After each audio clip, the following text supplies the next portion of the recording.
महाराज रामचंद्रांना पुरुषोत्तम हे नाव का? पृथ्वीवर जेवढे पुरुष आहेत का प्रकाश बुवा, या सगळ्या पुरुषातला उत्तम पुरुष कोण असेल तर ते रामचंद्र आहेत. म्हणून पुरुषोत्तम नाव पडलं रामचंद्र. पुरुषोत्तम, सर्व पुरुषातला उत्तम पुरुष राम. काय आचरणाची शैली असेल. आणि मांडीच्या बाजूला वाघदादा सावली पडली. काय रामाचं वागणं असेल माझ्या मालकाचं. कपाळाचा आणि गालाचा हात खाली काढला आणि बसल्या बसल्या टाके मामा त्या सावलीला लोटांगण घातले. त्या सावलीच्या बाजूला नाक घासलं प्रभू रामचंद्राने. मंदोदरी निघून गेले. मंदोदरीनं जाता जाता असा प्रणाम केला. खाली हात होते वरी केले, प्रणाम केला. बांगड्या वाजल्याबरोबर मागं पाहिलं. माय आपण? हो म्हणे मी आले. काय काम होतं आई साहेब? काही नाही म्हणजे जे काम घेऊन आलते का ते काम झालं. माझं काम झालं. वा, ते रामचंद्र होते. ज्यानं बायको चोरून नेली त्याच्या बायकोला आई म्हणले. हे आई ग, हे आई, हे आई, काय काम घेऊन आलती सांग ना मला. प्रभू मला एकच विचारायचं होतं. एक काम होतं माझ्या मनात की माझ्या नवऱ्यापेक्षा तुमच्याकडे असं काय आगाव आहे जास्त आहे की जेणेकरून तुम्ही विजयी झालात आणि माझ्या नवऱ्याला मारलं. मग मला तर विचारलं नाही. काय विचारायची गरज नाही. मला कळालं म्हणे मला विचारायची. मग काय माझ्याकडे शिल्लक? एकच तुमच्याकडे जास्त आहे. तुम्ही परस्त्रीची सावली जरी पडली तरी नमस्कार करतात. परस्त्रीची सावली जरी दिसली तरी तुम्ही नमस्कार करतात. तर स्त्री दिसल्यावर किती आदर करतात. आणि हे माझ्या नवऱ्यापेक्षा तुमच्याकडे शिल्लक आहे. महाराज परस्त्रीला जगदंबा आणि देवी मानणारा जगाचा बाप आहे म्हणून रावण संपला रे. वा, किती आदर असेल. मला सांगा वाघ महाराज, ज्याच्या अंतकरणात परस्त्रीच्या सावलीसाठी इतका आदर आहे तो त्या शिवेला पाय मारील का बुवा? कसा मारील पाय महाराज? पाय कसा मारील तो? आपण कधी कधी ऐकतो प्रभू रामचंद्र चालता चालता थकले बर का, आणि थकून त्या झाडाखाली एक दगड होता आणि त्या दगडावर बसले बर का, आणि मग दगड ते आपल्यानं कुडाला, प्रभू रामचंद्र खाली पडेल, दगडाची बाई झाली असं वाचून सांगायचं. येड्यावानी सांगत जाऊ कसं काय. महाराज परस्त्रीच्या छायेला प्रणाम करणारा माणूस जिचा पाषाण झालाय त्याच्यावर बसेल कसा? कसं बसेल कसा? त्याचे चरणाचे चाली चलता चलता पायावरचा रजकण उडाला आणि त्या धुळीनं जगत सुंदरी अहिल्या म्हणण्यापेक्षा विश्वातल्या साधू लोकांना जीव घालणारी अहिल्या पूर्व दगडापासून आली. आणि महाराज न्यायशास्त्र न्याय आपल्याकडे 10 शास्त्र न्याय सांगितले. त्याच्यापैकी एक न्याय म्हणजे हस्ती कविटल्य न्याय. तुम्ही न्याय एखादं चांगले पुस्तक वाचत जा. तुमच्याकडे मोबाईल येत ना मोठाले, त्याच्यावर सुद्धा तुम्हाला चांगले न्याय ऐकायला भेटते. हस्ती कविटल्य न्याय. हत्ती नावाचा एक प्राणी आपल्याकडं, त्या हत्तीनं कवट खायचा. हत्ती कधीच कवट फोडून खात नसतो. कोणता हत्ती माहिती? हत्तीच्या ठराविक जाती येतात. त्याच्यापैकी एक हत्तीची जात कवट कधीच फोडून खात नाही. ती कवट गिळून घेते आणि जशाला तसं कवट शेणावाट खाली पडते. पण कवट फोडणं प्रकाश बुवा मधात काही राहत नाही आणि कवट फुटत नाही बुवा. कवटाला छिद्रही पडत नाही. मग हत्तीच्या जठराग्नीत इतकी ताकद आहे, त्या कवटाला छिद्र न पाडता, कवट न फोडता त्याच्यातला गर त्याचा जठराग्नी खाते आणि वरची कवटी जशाल तशी राहते. काय त्याच्या जठराग्नीत न्याय असेल त्या न्यायाला हस्ती कविटन्य न्याय म्हणतात. त्या न्यायाला हस्ती कविटन्य न्याय म्हणतात. काय न्याय? आणि या शास्त्राचा निर्माता मुनी श्री गौतम महाराज जगत सुंदरी पत्नी प्राप्त झाली. पण बाहेरची भाकरी खायची वेळ आली. पण एके दिवशी पंढरपुरातल्या मालकाच्या पायावरच्या रजकणाची कृपा झाली. त्याच्या पायावर पडलेल्या मातीच्या कणाची कृपा झाली. शिळा होती मनुष्य झाली आणि पुन्हा स्त्री झाली. आणि या देशातल्या न्यायशास्त्रीचा संसार पुनश्च सुरळीत झाला. कोणाच्या पायाची ताकद आहे? या मालकाच्या.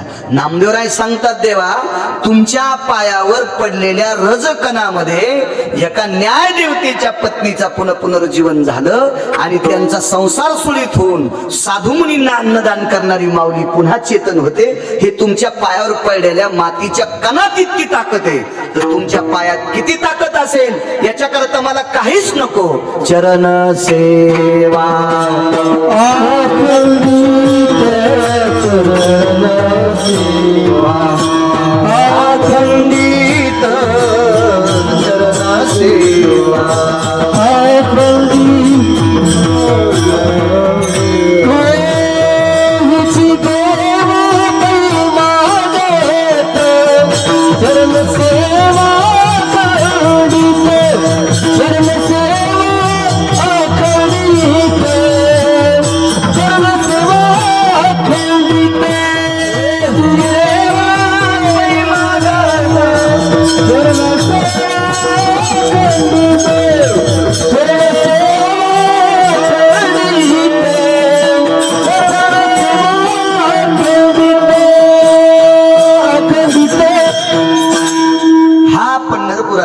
मालकाच्या पायाचा प्रताप आहे, पायाचा पायाचा.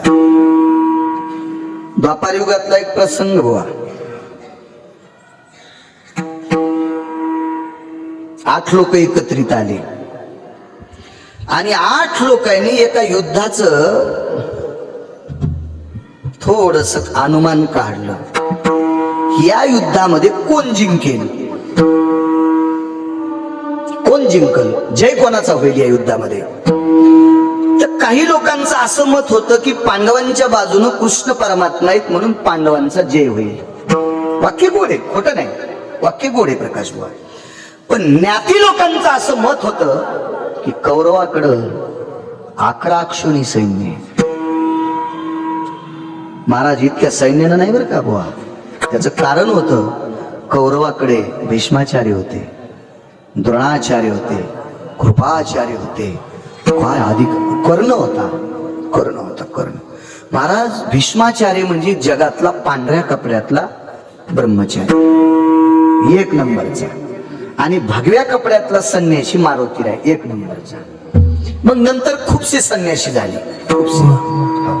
पण 1 नंबरचा पांढऱ्या कपड्यातले मुनिश्री भीष्माचार्य पितामह आणि भगव्या कपड्यातले मारुतीराय.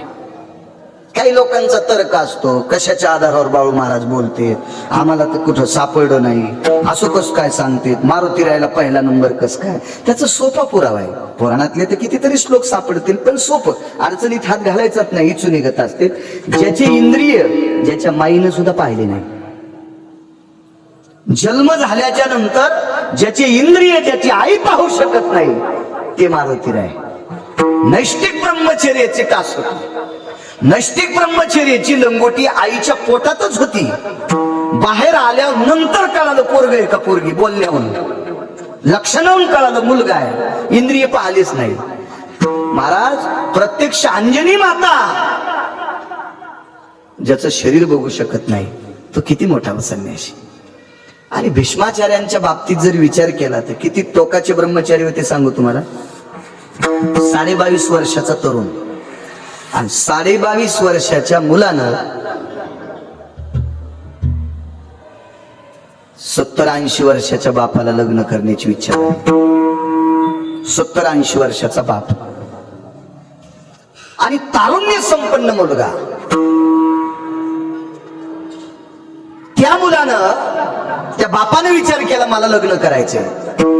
वेगळाच सांगतो एका मुद्द्यामध्ये, पण कोणीच पोरगी देईना. कसं देईल? 80-90 वर्षाच्या म्हाताऱ्याला कोणी पोरगी देत असते का? कसं शक्य, कसं शक्य. पण 22.5 वर्षाच्या पोरानं त्या पोरीच्या बापाला विचारलं कसं काय देत नाहीत. म्हणले इतक्या म्हाताऱ्याला देत असतात का? हातावर पाणी घेतलं, संकल्प सोडला, स्वतःच तारुण्य बापाला दिलं, बापाचं म्हातार पण स्वतःला घेतलं. तुम्ही इथं बसलेल्या कोण्या बी म्हाताऱ्यानं घरी गेल्यावर पोराला म्हणा मोह लग्न करायचंय. कोणी बी कोणी म्हणा, नुसतं म्हणा, नुसती चर्चा म्हणा. हो, पोराला म्हणूच नका, पोराच्या माईलाच म्हणा होय ग पुन्हा एक करू का, इतकंच असं सहज म्हणा. मला का नाही, मला वाटायला तुला लय ताण व्हालाय, रानातलं करतीस, घरचं बी करतीस, एक काम करून जाऊ दे, तू करी जाय रानातलं, घरचं करायला दुसरी आणतो. म्हातारी कोणाला सोबती करीन माहितीये का? पोराला. आणि जर बांधीच्या तारानं पाय बांधून तुमचे नाही समुद्रात टाकले तर मला बाळा म्हणून तुम्ही याला बी टाळ्याच वाजवायले. तुमच्या अंगावर दगड पडली ना तरी तुम्ही याला टाळ्या का? विठाला विठाला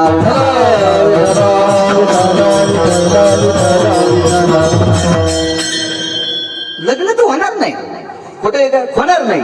पण म्हणलं तरी संसारिक काहीच करणार, म्हणलं तरी ताकद असलो प्रकाश बुवा. स्वतःच तारुण्य जाळून टाकले आणि बापाचं लग्न लावून दिले. तो जगातला पांढऱ्या क्रमातला वस्त्रातला पहिला ब्रह्मचारी. हो, आणि तो ब्रह्मचारी भीष्मांकडे आहे, कौरवांकडे आहे. मुनिश्री भीष्माचार्य कर्ण आहेत महाराज, कर्ण. म्हणून काही लोकांचं असं मत होतं, कर्ण, द्रोणाचार्य आणि भीष्माचार्य पंढरपुरातल्या मालकाला मारणं सोपं नाही, मारणं सोपं नाही. पण मालक इतका चतुर आहे महाराज, इतका चतुर आहे, इतका चतुर आहे. म्हणून तर चतुर लोकांचे पाय धरतात माणसं. गाफील माणसाचे पाय कशाला धरायची? दगड खायचे का त्याचे पाय धरून?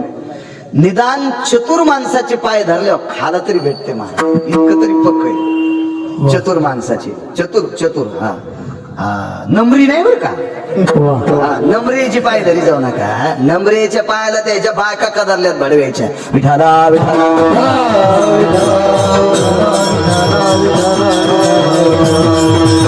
चतुर माणसाचे पाय धरले की काम होतं महाराज. काम होतं.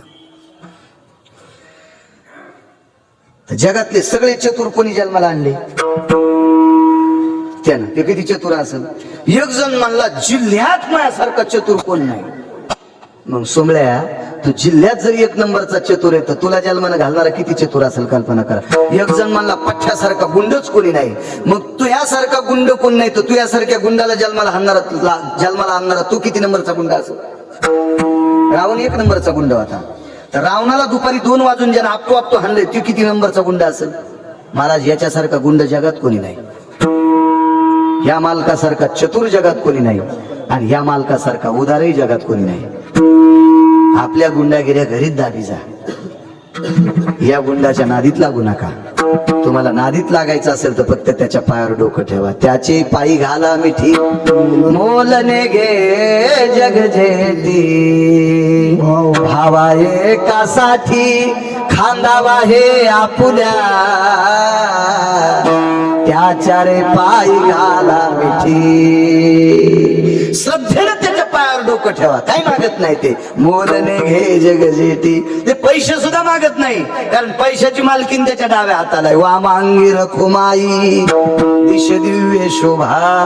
पैसे सुद्धा मागत नाही ते. श्रद्धेनं इतकी त्याच्या पायात ताकद. चल, सगळ्यांनी विचार केला करायचंय कसं आता.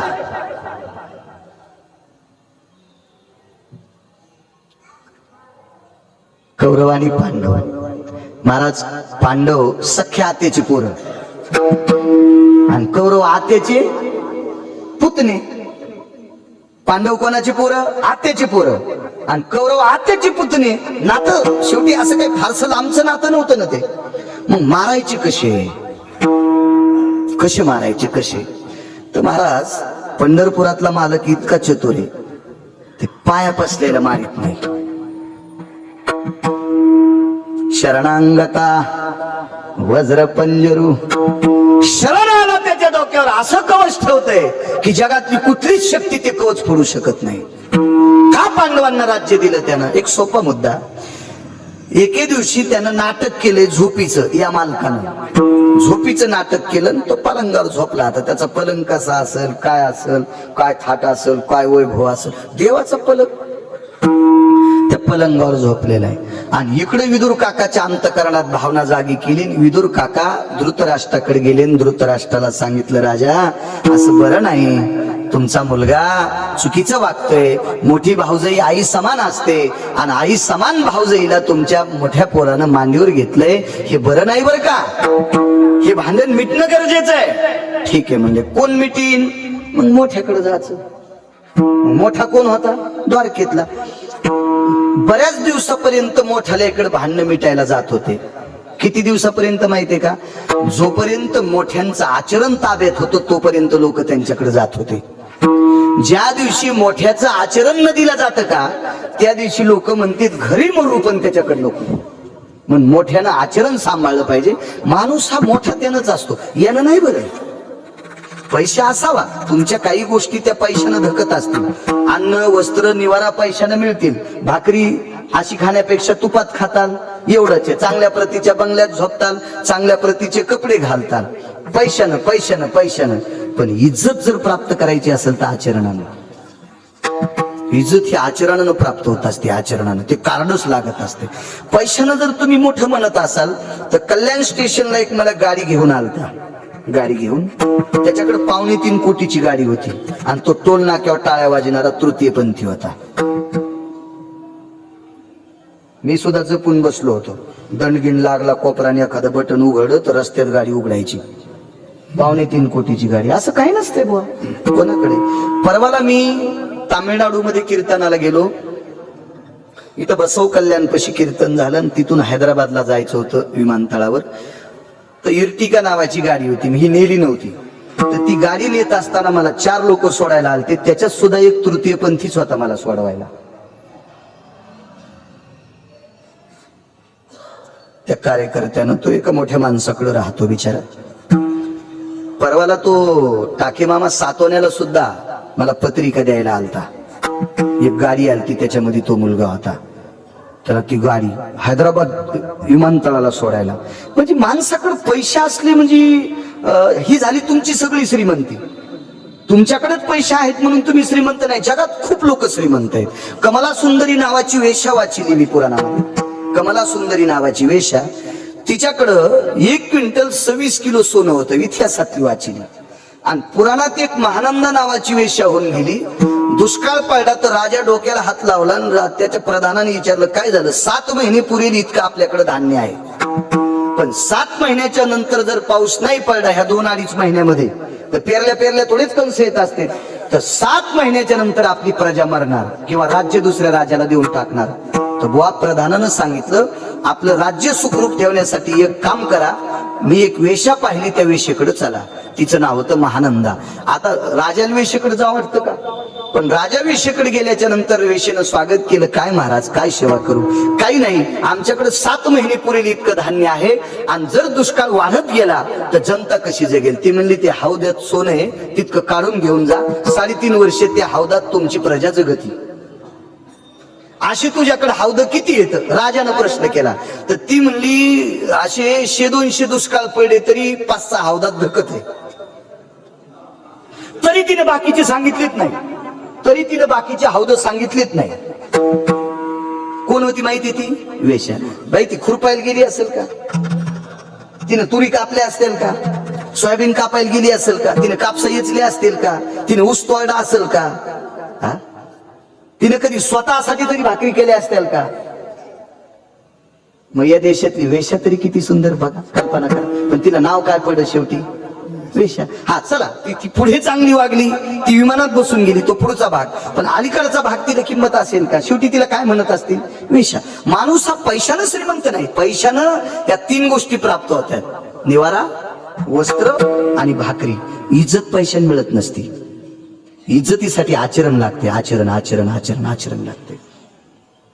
ठीक आहे, पैशामुळे एखाद्या सप्ताहात पंगत करतात, पैशामुळे एखाद्या सप्ताहामध्ये पंगत करतात. पण पंक्ती करणाऱ्यानं आमक्याच्या घरी डाका टाकून पैसे आणलेत असं कळाल्यावर खाणाऱ्याला पण मळमळ होते. तुमच्या श्रीमंतीकडे पण लक्ष असतं प्रकाश बुवा. तुम्ही कमवलेल्या पैशाकडे पण लोकांचं लक्ष असते, कुठून आले काय आले, त्याच्यानुसार तुमच्या प्रतिष्ठेचे सूत्र मानले जातात. याच्यानंतर महाराज पांडवही थोडेफार श्रीमंत होते, निदान राज्यात राहता येत होतं. आणि कौरव तर प्रचंड श्रीमंत होते, तरी पंढरपुरातला मालक झोपड्यात राहणाऱ्या विदुराकडे जात होता. कारण विदुराचं आचरण इतकं मोठं होतं की दोघेही त्या आचरणाची बरोबरी करू शकत नव्हते. कारण गरीब जरी माणूस असेल ना, त्याचं आचरण जर गोड असेल तर माणसं त्याच्याकडे धाव देत असतात. त्याच्या स्वभावाची मर्यादा असते. चला, नाटक केलं. विदुर काकानं सांगितलं चरण सेवा अखंडित पंढरपुरातल्या मालकाच्या पायात किती ताकद आहे. आणि जा म्हणले बरोबर नाही वागणे, मिटवायला मोठ्याकडे जायचं. जोपर्यंत मोठ्याचं आचरण गोड आहे तोपर्यंत मोठ्याला किंमत असते. इथपर्यंत सांगतोय तुम्हाला. आमचं कीर्तन किती दिवस ऐकणार बाळू महाराजाचं? जोपर्यंत काही चूक करत नाही तोपर्यंत. नियतीला आवडणार नाही अशी चूक ज्या दिवशी बाळू महाराजाकडे घडेल त्या दिवशी कुठलाही सात्विक माणूस कीर्तन ऐकणार नाही. नालायक तो कोणाला डोक्यावर घेते घडे, त्याचा काही विषय नाही. या राज्यामध्ये 2% हरामखोराकडे असे चुकीचे पैसे आले म्हणून त्या भडव्यांनी आचरण भ्रष्ट लोक सुद्धा डोक्यावर घेतले. विठाला विठाला.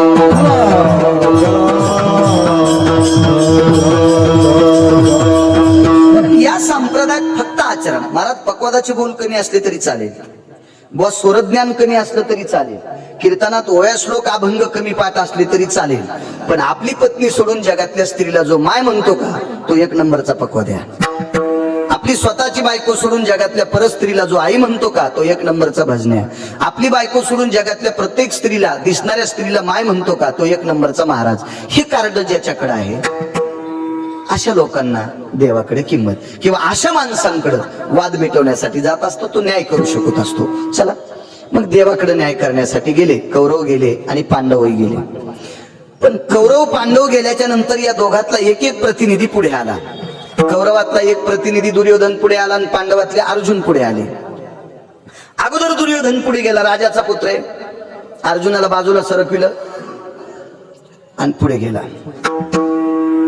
पुढे गेल्याच्या नंतर देव झोपलेले तर दुर्योधनाला वाटलं पायाकून जागा भरपूर आहे, आपण पलंगावर बसावा. पण बसता बसता दुर्योधन पुन्हा उठला आणि उठल्याच्या नंतर दुर्योधन देवाच्या उशाला बसला. आता त्याला पांघरुणातून दिसत नाही का, त्याला डोळ्याची गरज आहे. जळीस्थळी काष्टी पाशानी किंवा विठ्ठल जळीस्थळी भरला, रिता ठाव नाही उरला, आजम्या दृष्टीने पाहिला विठ्ठलची विठ्ठल. त्याला सगळं सर्वत्र डोळे आहेत ना महाराज. त्याला काय तोंड मुख पाय याचा काही विचार, सर्वत्र तो आहे. कणात त्याचं व्यापकत्व आहे. त्याला उशाला बसला काय, पाय त्याला बसला काय, डोळ्यात बसला काय, डोक्यात बसला काय, त्याचा काही विषयच नाही. पाहिलं. काही वेळानं अर्जुन आले आणि काहीही विचार न करता अंगावर पांघरण घेतलेल्या देवाचे पाय उघडे जरी नसतील तरी पण डोकं वाकून प्रणाम केला. आणि मी सुद्धा एका कीर्तनात भागवतात बोलून गेलो की अर्जुन देवाच्या पलंगावर पायथ्याला बसले. पलंगावर, पण वाक्य चुकीचं आहे. अर्जुन पायथ्यालाच बसले पण पलंगावर पण बसले नाही, पलंगाच्या खाली बसले. पलंगाच्या भगवंताच्या खाली बसले पण पायथ्याला बसले. आता कालांतराने प्रभू उठल्याच्या नंतर आल्याबरोबर आता हे दोघही पाहुणे येत. एक तर सख्या आत्याचं पोरग आहे, एक आत्याच्या जावाचं पोरग आहे. नमस्कार राम राम दोघायला घालायला पाहिजे होता, पण पंढरपुरातल्या मालकानं पहिला नमस्कार अर्जुनाला. दुर्योधनाला राग आला. देवा मी अगोदर आलतो, डोळ्याच्या जवळ बसलो होतो, अर्जुन उशिरा आले, त्यांना तुम्ही अगोदर नमस्कार का केला?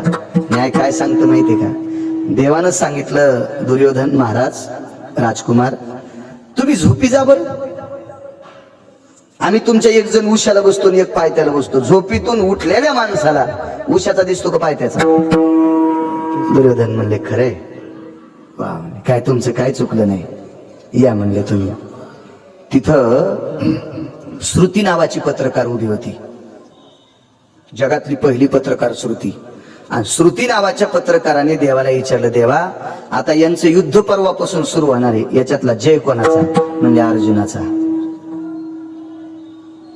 श्रुतीने विचारलं, देवा कसं बोलतात? त्या पक्षात भीष्म येतं, त्या पक्षात कर्ण आहे, त्या पक्षात द्रोणाचार्य ज्याने यमाच्या थोतरीत आणली ते द्रोणाचार्य, त्या पक्षात भीष्माचार्य यमाला उभं केलं. देखोनी दक्षिणायना अति घोर भीष्मे ऐकताची उत्तर काळाशी सारोनिया दुरंसो शरीर रक्षिले. काय ताकद महाराज, एवढा प्रतापी व्यक्ती, एवढा मोठा कर्ण, आणि तुम्ही सरळ सांगता अर्जुनाचं जय. कशाच्या आधारावर?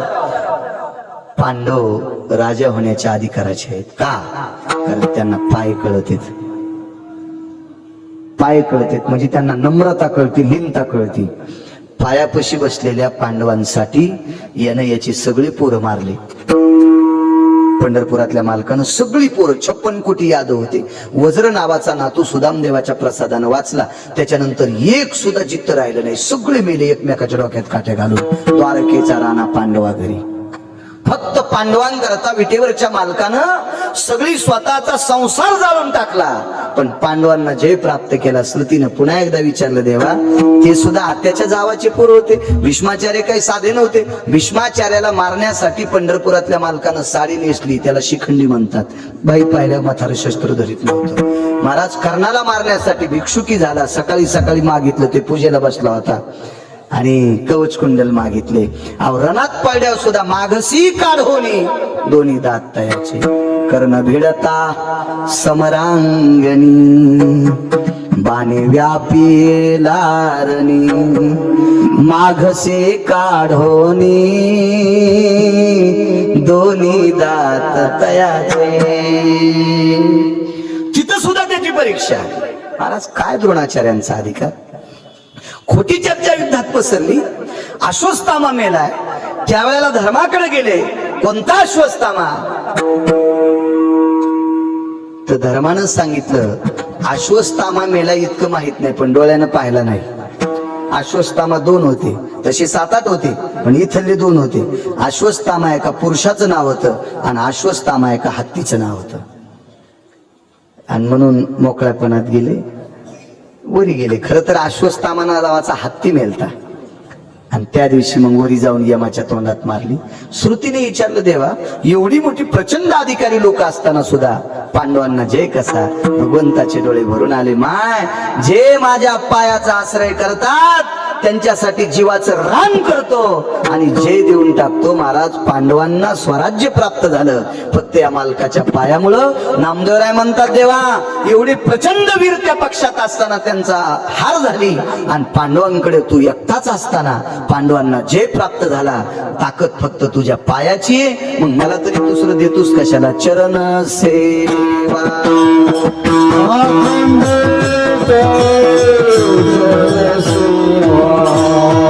अखंडित चरण सेवा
भगवंताच्या पायाचा आहे. माझ्या माईंनो, या पवित्र भारत देशामध्ये कानोपात्रा एका वेश्येची मुलगी आहे. कानोपात्रा वेश्या नाही.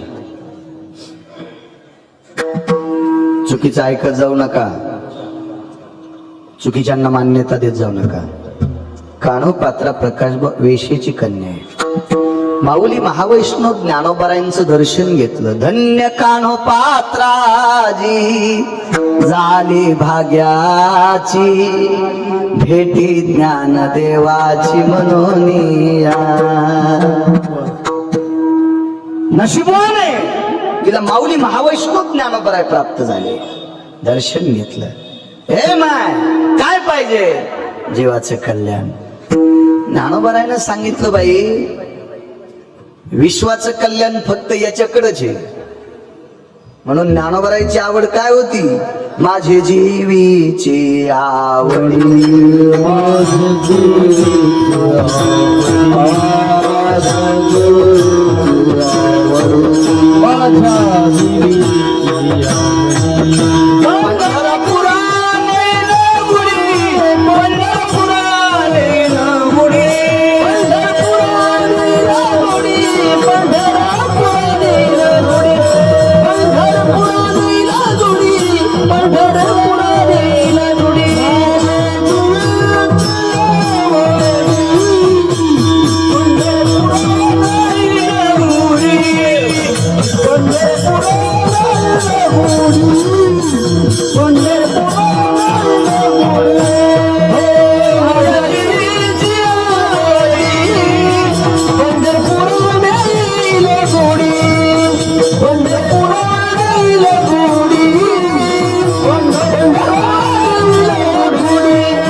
महाराज पंढरपूर किती मोठे आहे का एका वाक्यात आहे का?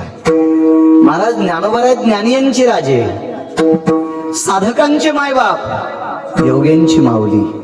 भाषा 56 येत होत्या.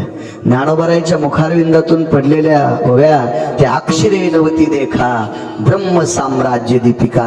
हा अधिकार माझ्या आळंदीतल्या मालकांचा. महिषी पुत्रा मुखे बोलवणे, एवढा अधिकार. तरी त्यांच्या जीवनातली आवड काय? माझे जीवीची आवडी पंढरपुराने नगुडे, माझ्या जीवेची आवडी. मी पंढरपूरला ही आवड आवड. म्हणून माऊली महावैष्णव ज्ञानोबाराने तिला सांगितलं, बाय एकदा त्याचे पाय पाय. आणि ती कान्होपात्रा वेशीची मुलगी होती, आवडंबरीचं नृत्य करणाऱ्या बाईची मुलगी होती. ती पंढरपूरला आली, विटेवरच्या मालकाचे पूर्ण रूप पाहिलं आणि पाय बघून डोळे झाकले आणि पायावर देह ठेवून दिला. किती मोठी झाली सांगू तुम्हाला.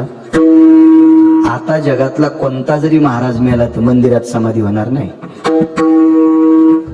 कशी होईल? नाही होऊ शकत, नाही होऊ शकत.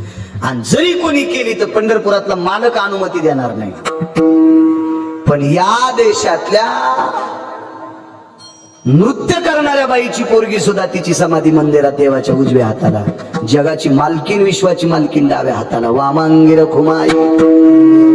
आणि कान्होपात्र आई साहेब उजव्या हाताला. दंड काय माझ्या माहिती माहितीये तुम्हाला? कधी कधी मंदिरात गेल्यावर आता काय झालंय, गर्दीच एवढी झाली, जिकून तिकून सगळं असं व्यापून गेलंय, त्याच्यामुळे फारसं बघायला भेटत नाही. एखाद्या वेळेस असं कामाची याची त्याची रेलचेल असली की थोडीशी गर्दी कमी असते. आता तशी पंढरपूरला गर्दी नाही कमी असं वेळच नाही, पण मध्यंतरी एखादशी ओघळता एखाद्या वेळेस थोडंसं असतं. तर मध्ये दर्शनाचा दंडक आहे. पहिलं दर्शन कान्होपात्रीचं घेतल्याशिवाय देवाचं दर्शनच नाही. लक्ष्मीचं सुद्धा पहिलं नाही. नामदेवराय सांगतात, देवा वारांगणीची कन्या समाजामध्ये तिच्या आईला किती किंमत असेल रे देवा. आणि एवढ्या अवस्थेत जन्माला आलेली मुलगी, तू स्वतःच्या दर्शनाचा मान देवा, तुम्ही तुमच्या, तू शब्द चुकून गेला, देवा तुम्ही तुमच्या दर्शनाचा मान, लक्ष्मीच्या दर्शनाचा मान तिला देऊन टाकलाय. असं तिनं पुण्यच कोणतं केलं? भगवंतानं सांगितलं तिनं काय पुण्य केलंय माझ्याकडे तराजू नाही, पण तिच्या जवळचं जे एक पुण्य आहे का, तिनं शेवटच्या श्वासापर्यंत 8वीन पाय. हो, कारण तिनं माझ्या पायाचा आठव करता करता प्राण सोडले. तिचं इतकं पुण्य झालंय की ते पुण्य मला फेडताच येत नाही. ब्रह्मांडाचा धनी, ब्रह्मांडाचा धनी, ब्रह्मांडाचा धनी, ब्रह्मांडाचा धनी. तो संती केला ऋणी, तो संती केला ऋणी, तो संती केला ऋणी, तो संती केला ऋणी.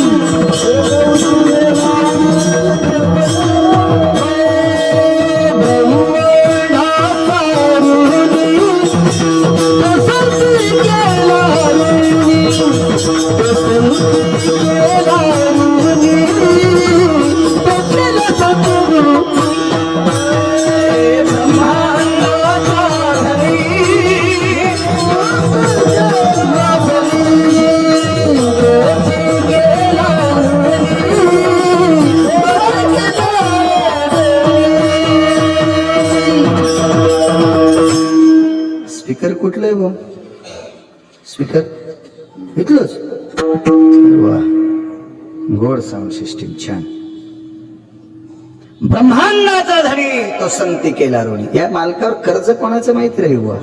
फक्त संतांचं. ते उतरतच नाही. महाराज शेवटच्या श्वासापर्यंत ज्ञानोबारायांनी सांगितलेल्या नामाची साधना करून विटेवरच्या मालकाच्या पायावर जिनं देह ठेवला, इतकं कर्ज झालंय, इतकं कर्ज, त्यानं त्याच्या दर्शनाचा मान तिला देऊन टाकलाय. लग्नाला आपल्या बायका गेल्या ना, आता द्या सोडून, आता बदलले वार. तुम्हाला चांगले लग्न कळत असतील. आपल्या एखाद्या वरमाईचे पाय नाही धुतले आणि तिला गुलाबजामुन दिले तर ती चेंडू फेकले आणि फेकीत होती. नुकताड का म्या पाहिली नाही का, चपात्याला कातडे म्हणत होती, हे का म्या खाल्ले नाही का. कोकण्या म्हशीपेक्षा मोठी होत होती ती बाई. सगळ्यात सगळ्यात मोठी मसड असती कोकणी.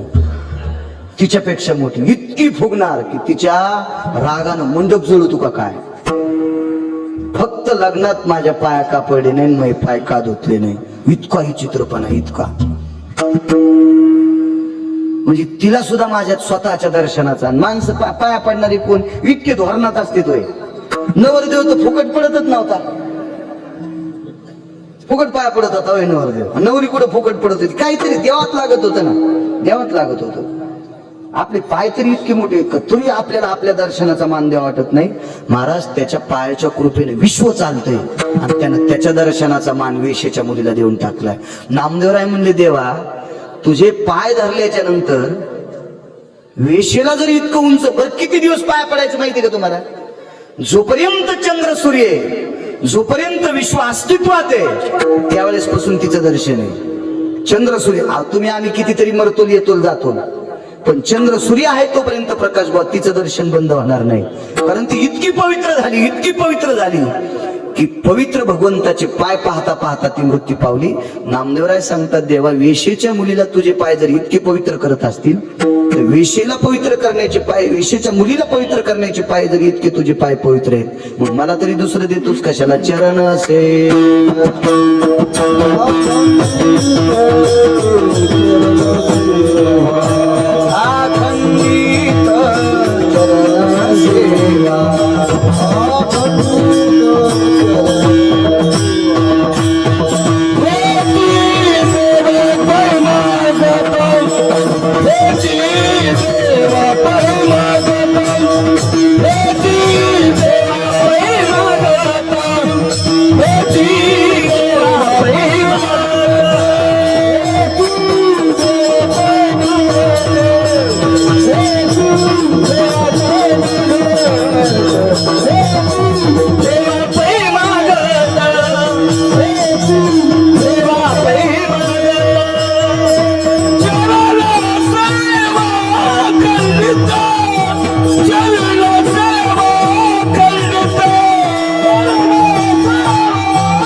सूर्याचा सारथी अरुण आहे.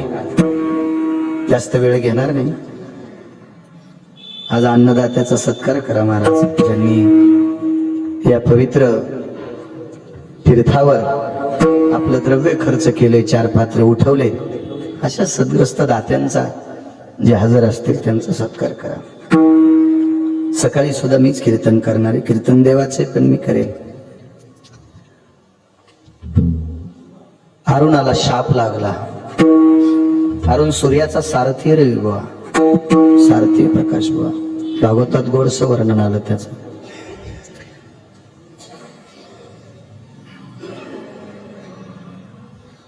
ही गरुडाच्या वंशातली लोक आहेत. गरुड आणि अरुण हे सख्खे भाऊ आहेत. आणि अरुणाचा भाऊ पंढरपुरातल्या मालकाचं वाहन आहे. पंढरपुरातल्या मालकाचं वाहन आहे गरुड. गरुडाच्या पुढे कान धरून नाचल्याशिवाय पंढरपुरातला मालकच भेटत नाही. एवढा मोठा प्रताप, एवढी मोठी शक्ती त्या गरुडांकडे आहे. आणि अरुणानं काम एक, त्यांच्या आईने एक चूक केली, त्याच्यामुळे अरुणाचं अर्धावट शरीर होतं. सूर्याचा सारथी आहे, पण एक शब्द आईला बोलला त्याच्यामुळे त्याला कलंक लागला, पाप लागला. हे पाप धुवायचं कशाने? आता खूप प्रयत्न केले पण पाप संपत नव्हतं. एका व्यक्तीने सांगितलं, तुम्ही पंढरपुरातल्या मालकाचे पाय पाहिले की तुमचं पाप संपल. सूर्यनारायणाला विनंती केली, शरीर पक्षाचं आहे, मला मानवी द्या. पण अर्धावट असल्यामुळं तथास्तु म्हणल्याबरोबर माणूस झाले, पण बिना हातापायाचे झाले. माणूस झाले पण हात नाही, पाय नाही. त्या व्यक्तीचं नाव आहे कुर्मदास. लहुळला समाधी आहे 7-8 किलोमीटरवर इथं लहुळ. कधी कधी पंचकृषीतले देवता सुद्धा पाहत जा. समर्थ सद्गुरु सावता महाराजांचं दर्शन घेत जा. समर्थ सद्गुरु कुर्मदासांचं दर्शन घेत जा.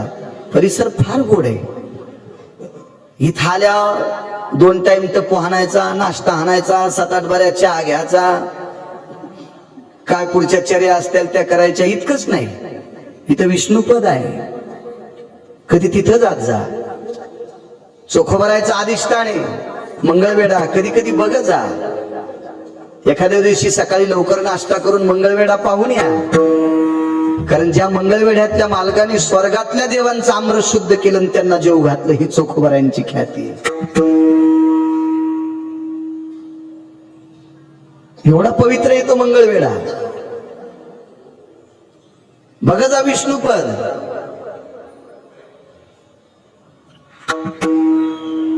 पंढरपुरामध्ये तेथील तृणानी पाषाण तेही देव जाणावे. इथल्या खड्या खड्यात देवत्व आहे. फार मोठी सिद्धता आहे. कितीतरी इथला पुरुषार्थ फार वेगळा आहे भक्तीचा. चला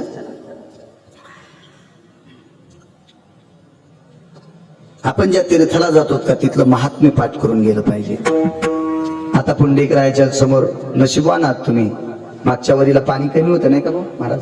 कमी होतं पाणी.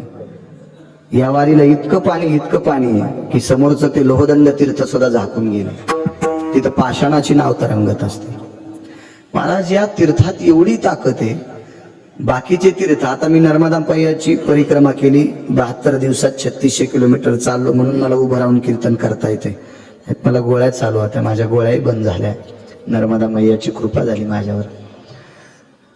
पण 72 दिवस चालल्याच्या नंतर फार मोठा प्रसाद नर्मदा मैयाने दिला. पण या जगातल्या सर्व तीर्थ दुपारी इथं पंढरपूरला येतात. सकल तीर्थी माध्यान काळी येती पुंडलिका जवळी करती आंघोळी वंदिती चरण. एक जण म्हणला महाराज नर्मदा मैया काय येत्याल? ऐक ना राजा, नर्मदा मैया ही भगवान शिवशंकराच्या घामाच्या थेंबापासून निर्माण झाली, स्वेदबिंदू पासून निर्माण झाली. मग नर्मदा मैयाचे वडील कोण महाराज? शंकर. मग नर्मदा मैयाचे वडील रोज सकाळी येतात. त्रिशूळ डमरू घेऊन आला गिरजेचा कांत. मग ज्या नर्मदा मैयाचे बाबा पंढरपूरला येतात ती नर्मदा मैया काय येणार नाही? हे सगळे तीर्थ इथं प्राप्त होतात महाराज. सकल तीर्थे घडती एक वेळा चंद्रभागा डोळा देखलिया. नुसती चंद्रभागा डोळ्यानं जरी पाहिली तर सगळ्या तीर्थांचं स्नान प्राप्त होते. इतकं मोठं आहे, एवढं पावित्र्य या तीर्थात आहे. म्हणून इथं अन्नदान ज्या ज्या पंक्तीवाल्यांना घडलं का प्रकाश बुवा, मी इथं सांगेल की ते खरंच पुण्यवान आहेत.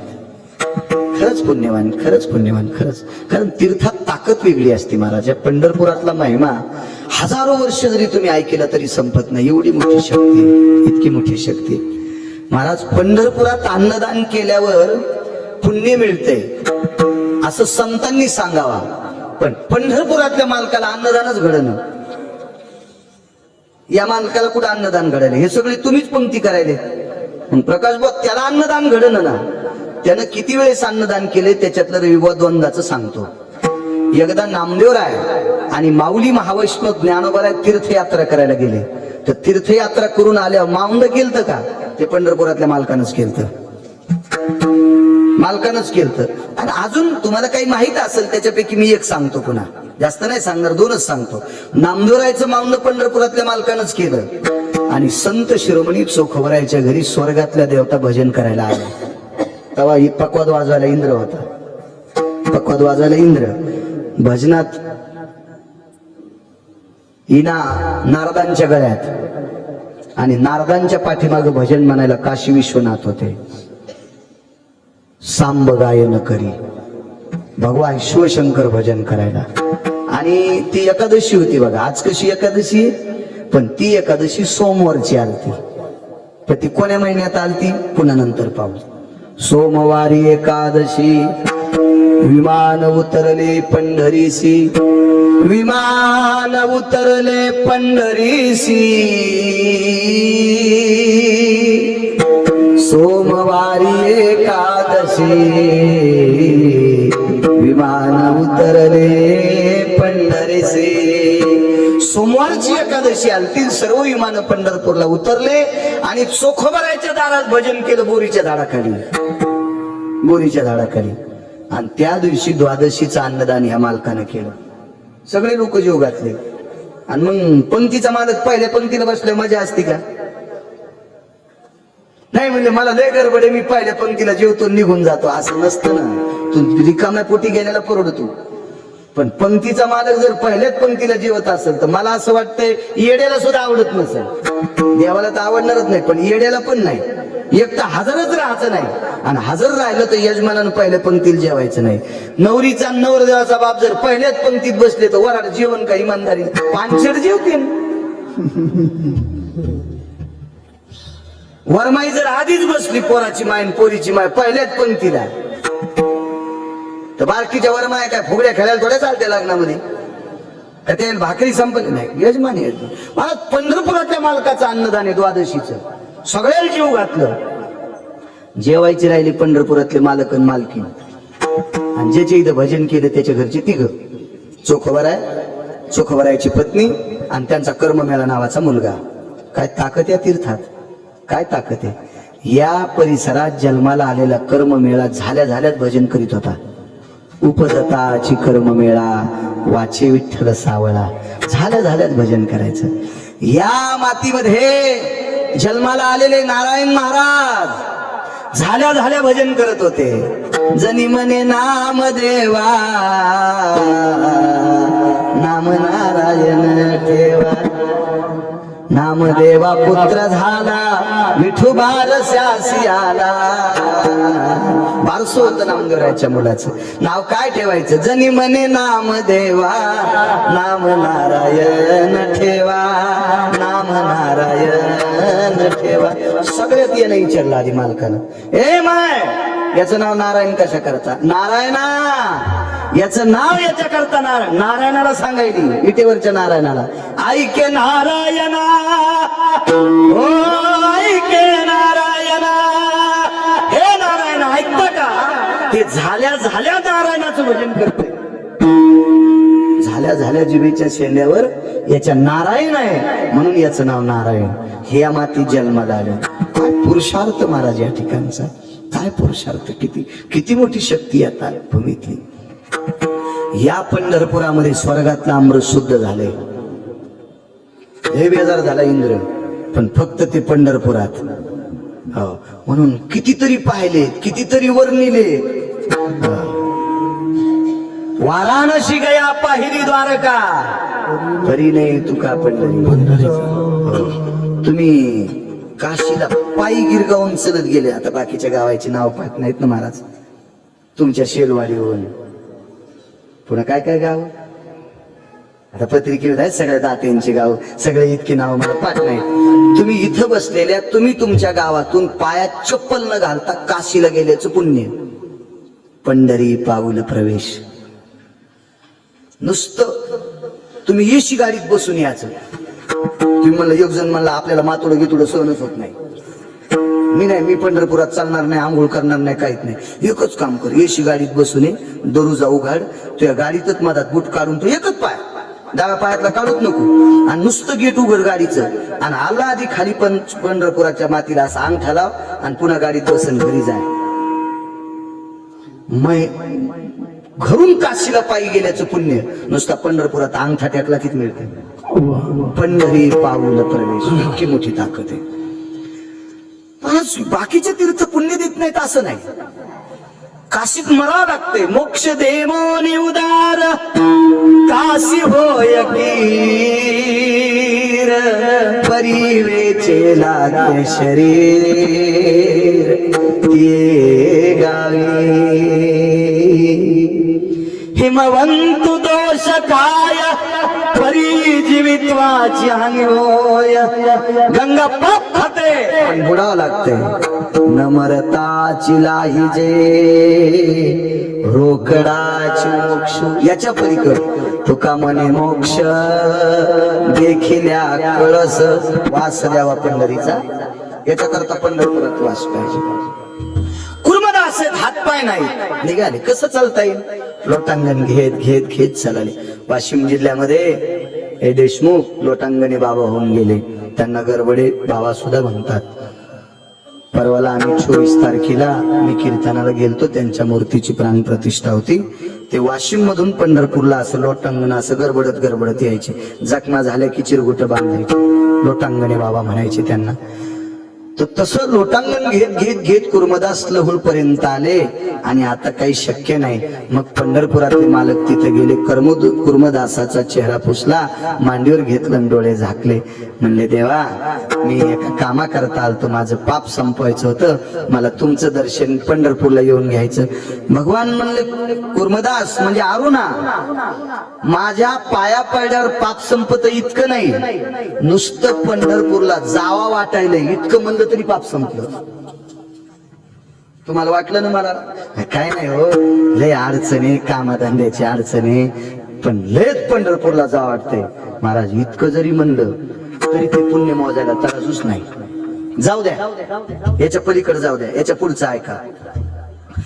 पंढरपूरला निघणाऱ्या माणसाची पळशी मंदिरा लोक आणत होते. काही माणसं कळतं लहानपणचं सगळं, मारुतीच्या मंदिरापासून पळशी नाही घेता आली तर वाट लावायला जात होते. मालक एक अभंगात सांग, असू द्या, ते घरी गेल्या वाचा तो अभंग. पंढरपूरला जाणाऱ्या माणसाला मंदिरापर्यंत वाट लावायला येणाऱ्या माणसाचं पुण्य इतकं मोठे कितीही ब्रह्मदेवाला मोजता येत नाही. येऊच नका पंढरपूरला, पण जो पंढरपूरला चाललाय का फक्त त्याला मंदिरापर्यंत वाट लावायला जा, ती सुद्धा पुण्य मोजता येत नाही. तर पंढरपुरात आल्यावर किती पुण्य होईल मला सांगता येतो गिरगावच्या बाळाला.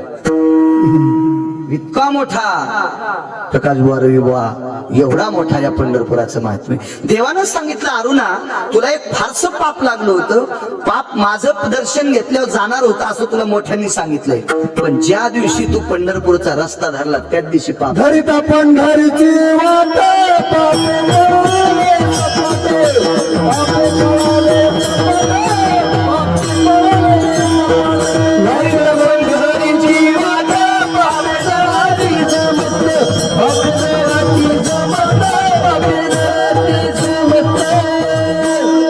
नुसता पंढरीचा रस्ता धरला की सगळी पाप जळून जातात.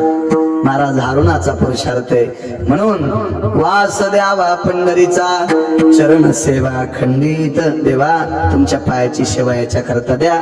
या पंढरपुरातलं हे महत्व आहे, म्हणून पंढरपुरात वास पाहिजे. विठोबार कुमाई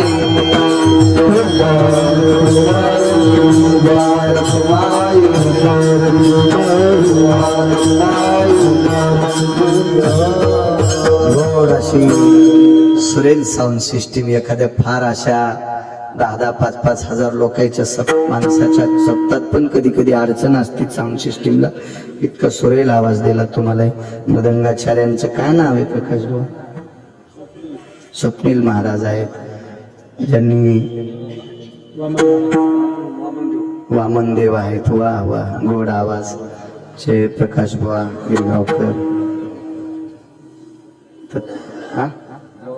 गेवराईकर मंडळी, फकरू महाराज, आमचे हरिभक्तीपरायण राम महाराज, आमचे बबनराव महाराज आदी करून मस्तक माझा पायावरी या वारकरी संतांच्या. आणि आमच्या हरिभक्तीपरायण प्रकाशजी महाराज शेलवाडीकरावर प्रेम करणारा हा गोड सवर्ग आहे. तुम्हाला एक महत्व सांगू काय माणसाचं, मला काय तोंडावर स्तुती करा वाटत नाही, गरज नाही कोणाला चोंबाळायची. मला तरी पंढरपुरातल्या मालकांना तुम्ही मला फुगीर म्हणा, गर्विष्ठ म्हणा, किंवा अहंकारी म्हणा, किंवा काय म्हणायचं ते म्हणा, तुम्हाला तुमच्या तोंडाचं स्वातंत्र्य आहे.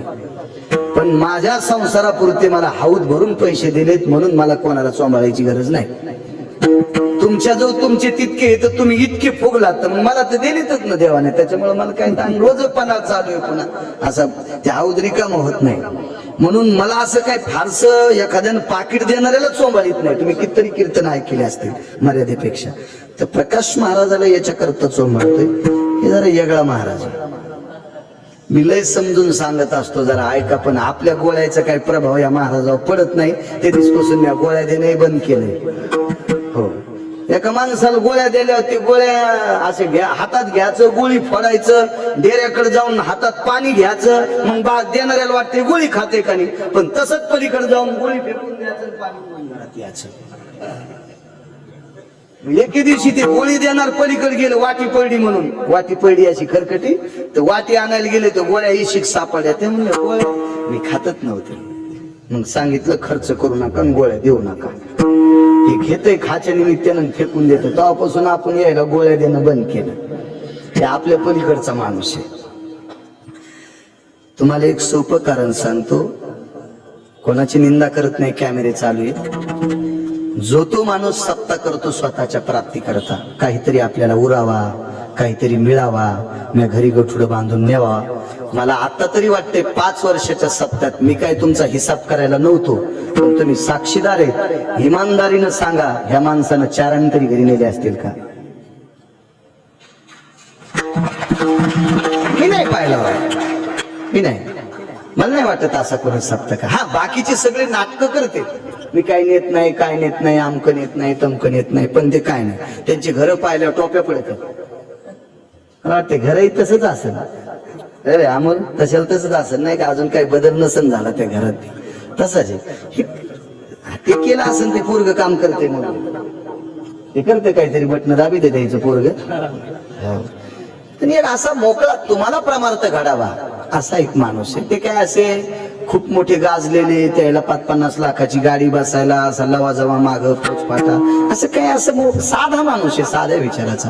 पण गेल्या 5 वर्षापासून अन्नदानाचा आणि नामाचा यज्ञ महाराज तुम्ही करतात. त्या गोष्टीला मला खूप सार्थ अभिमान आहे. असं करत राहा. अशा एकादशीला शुद्धीवारीत जर ठेवलं तर मीही ज्ञानोबाराय तुकोबारायचं नामचिंतन करण्याची मलाही संधी. मात्र एकादशीला शुद्धीवारीत असलं की मला येता येते.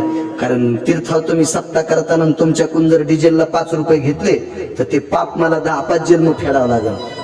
दुसरीकडे सप्त्यात पाकिट असते मला, इथं काय करायचं.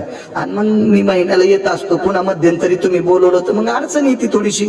आणि वारीत केली तर मग मला काही ताणच नाही, माझी वारी बी होती आणि सप्ताहात मला कीर्तन करण्याचा योग सुद्धा येतो. आणि असं जर करत राहिले तर मी येत राहीन. असंच पाठबळ तुम्ही चांगल्या माणसांच्या मागे ठेवा.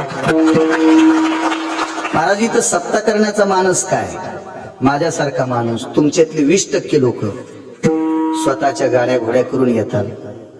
पण आज माझ्या गावातलीच माणसं, लांबची कशाला सांगायची, आमच्याच गावातली माणसं कामाच्या व्यापाने येऊ शकत नाहीत. बरं जरी इथं आले तर मग खोल्या कुठं करायच्या, कसं करायचं, कुठं राहायचं. महाराज महत्वाच्या दिवशी पंढरपुरात गाडग्याचं जर काम असेल ना तर तांब्या ठेवून गाडगं भेटत नाही, गाडग्याचेच पैसे द्यावे लागतील. याचं नाव पंढरपूर. कुठे करावी महाराज? मग इथं कशी व्यवस्था लागायची? मग सप्ताहाच्या निमित्तानं राहण्याची व्यवस्था, महाराजांचं संस्थान मिळतंय, 2 टायमाला जेवण आहे, नाश्ता आहे, चहा आहे, सगळ्या गोष्टी दाते आहेत, निवारा आहेत. आणि मठ बी अशा ठिकाणी आहे की तिथं सगळं काही गोड आहे. महाराज एका कर्मयोगाचं अधिष्ठान इथं. महाराज फार कर्तव्य निष्ठता सांगणारे महाराज कैकाडी महाराजांचं अधिष्ठान, अशा सत्पुरुषाचं अधिष्ठान इथं आहे. आणि सर्व चंद्रभागा जवळ आहे, आईसाहेबांचं अधिष्ठान दिंडीरवन जवळ आहे, मालकाचं मंदिरही जवळ आहे, नामदेव पाय, सगळ्या काही गोष्टी अशा टप्प्यात आहेत. सर्वसामान्य एखाद्या माऊलीला चुकलं नुसतं नाव विचारलं तर पटकन कोणी रस्ता दाखविला असं ठिकाण आहे. आणि महाराज तुमच्यामुळं, जाऊ दे 20%तला माझा आकडा कमी करतो, 80% लोकांना येता येईल. पण 20% असा वर्ग आहे की ते सुविधेशिवाय येता येत नाही. आणि त्या 20% लोकांना तुम्ही तुमच्या सानिध्यात असलेले अन्नदाते, सगळ्यांची नाव पत्रिकेवर आहेत, आता सत्कार होतीलच. काय काय अन्नदाते, कोणी कशाचं दान करणारे, या समर्थ लोकांमुळं महाराज तुमची कल्पना पूर्ण होते. आणि त्यांच्यामुळे 20% सात्विक म्हणजे सोयी नसलेल्या, ज्यांना शक्य नाही अशा लोकांना सुद्धा चंद्रभागेचं स्नान आणि विटेवरच्या मालकाच्या दरबारात येता येते. हे तुमचं काम आहे. तुम्हाला ते करण्यासाठी बळ, दरवर्षाला असा तीर्थाव सप्ताह करण्याची मानसिकता तुम्हाला यावी. आणि या सर्व कार्यकर्त्यांनी अशा लोकांना, कारण मी जरी सप्ताह केला ना, आता काय कॅमेरे चालू आहेत, मग दुकान लावता तुम्ही, हो, मी जर इमानदारीनं सप्ताह केला तर एखादा कोट घरी नाही, गणेश शपथ खोटं नाही. हो, मी तर तसं असं फिरून करायला पाहिजे. मी काय लहान लहान काशी फळ पाहिन का? एक शिजिलं की 100-200 माणसं जेवतील असेच काशी फळ पाहिन का? नाही दादा, मी बारकाले थोडेच पाहिन, तुमच्यासारखे वाटकणाला जाईल सत्यामध्ये, आहे का नाही? हो दादा, तुम्हाला आज 5 लाखाची पंगत करावंच लागते. बरं महाराज, गपचिप हो म्हणणार म्हातार. फक्त गिरगावकरांना म्हणाव, हो गिरगावकरांना म्हणाव 10 लाखासाठी तयार. हो, तरी तुम्हालाही मदत करते, तुमची ताकद मोठी आहे. अशी मी केवढाले दादा पाहिजे 100-200. पण नकोय, मला ते नाही करायचं. मला तुमचा पुरुषार्थ परमार्थ करायचा आवडतोय आणि निष्कलंक परमार्थ करता. इथे काही प्राप्ती न ठेवता तुम्ही सत्ता करता. त्याच्यामुळे सर्वसामान्य जनता तुमच्या पाठीमागे असंच पुण्य पदरात पाडा आणि ते बळ तुम्हाला विटेवरच्या मालकानं देव, माझ्या ज्ञानोबराय तुकोबराने देव. पवित्र हरिदिनीच्या महिन्याच्या वारीच्या गोडशा शुभेच्छा तुम्हाला देतो. माझ्या विटेवरच्या मालकाची गोडशे आशीर्वादाची किरण तुमच्यावर पडावा अशी मालकाच्या चरणी प्रार्थना करतो. सर्व दात्यांना ही भजन म्हणणारी काही मंडळी काही अपेक्षा न ठेवता इथे येतात. कीर्तन करणारी काही मंडळी आहेत, मृदंग वाजणारी काही मंडळी आहेत, सगळं काही येतात. खरं तर महाराज सुद्धा माफक दरामध्ये मठ देतात. खरं तर महाराज पण तुम्हाला अशी फारशी लुचालुचीची अपेक्षा करत नाहीत. अशा गोड पद्धतीत दरवर्षी, आता खरं तर महिन्याच्या वारीला त्यांच्याकडे येणारी वारकरी असतात, तरी पण महाराजांचं मत त्यांनी मानलं. रवी महाराज असतील, नागनाथ बाबा असतील, हे मोठ्या श्रद्धेनं तुम्हाला हे ठिकाण देऊन टाकतात. प्रकाश महाराज, त्यांची सुद्धा आपल्यावर कृपा आहे. पुनश्च सर्व वारकऱ्यांना प्रणाम करतो. माझ्या वाणीला विराम देतो. ज्ञानेश्वर